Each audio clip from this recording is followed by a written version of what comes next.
sa totoo mula nang itatag ang gawain ito. Sa lahat na aking dinanas, sinasabi ko sa inyo, wala na akong bituka. It was removed in 1967. Wala na akong gallbladder. It was removed in 1987.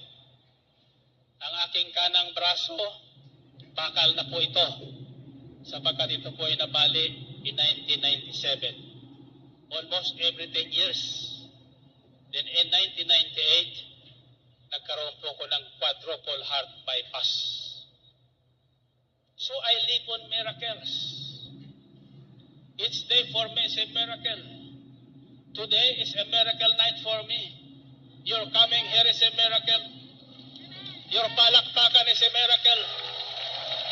Yung sigawan is a miracle. Ang pakikinig nyo is another miracle. Life is full of miracles. And this is my prayer for all of you who came and those who are listening on DWX Radio. And I'm inviting all of you who were not able to come here. Kayong hindi nakarating dito sa Ambel City. Huwag niyong sasabihin wala kayong pamasahe. Higit pa sa pamasahe ang ibibigay sa inyo ng Panginoon. Amen? All you have to do is decide. Decide to be with God. Lahat yan nasa ating desisyon. If you decide to come early, you can come early. Amen? If you decide to go home early, you can go home early. Nobody will prevent you. Amen ba? If you decide to become old right away, kahit 40 ka na, you will be old already. But if you decide to become young like me, 70 na ako, 17 lang ang pakiramdam ko. Amen ba? Hallelujah. Puri natin Panginoon. Diyos. Okay. Now, so iyon po ang unang mensahe doon. No? In times of crisis, in times of great need, don't worry. Be happy.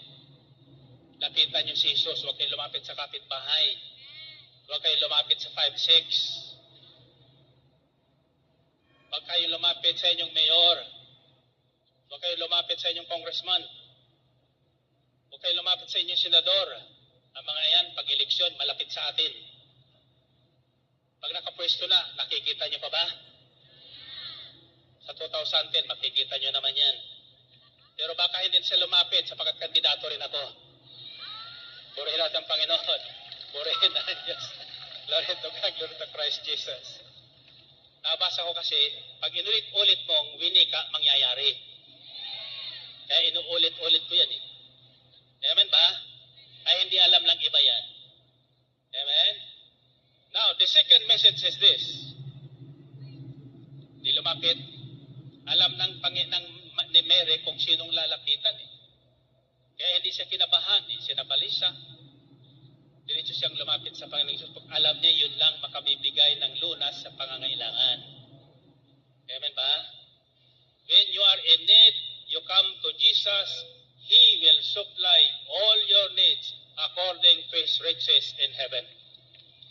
Ayon sa kanyang kayamanang natatago sa langit. Kayamanan ng Panginoon, natatago sa langit. Pero mawi-withdraw natin dito sa lupa. Ngayong gabi, mag-withdraw tayo. Sinong gusto mag-withdraw? Pakinggan niyo kung paano kayo mag-withdraw. Nakikinig kayo? Second message is, ang panalangin may pananalig at walang pag-aalinlangan na inilalapit kay Kristo ay hindi natatanggihan. Narinig niyo? Ang panalangin bunga ng pananalig at hindi nag-aalinlangan na inilalapit kay Jesus ay hindi natatanggihan. And this is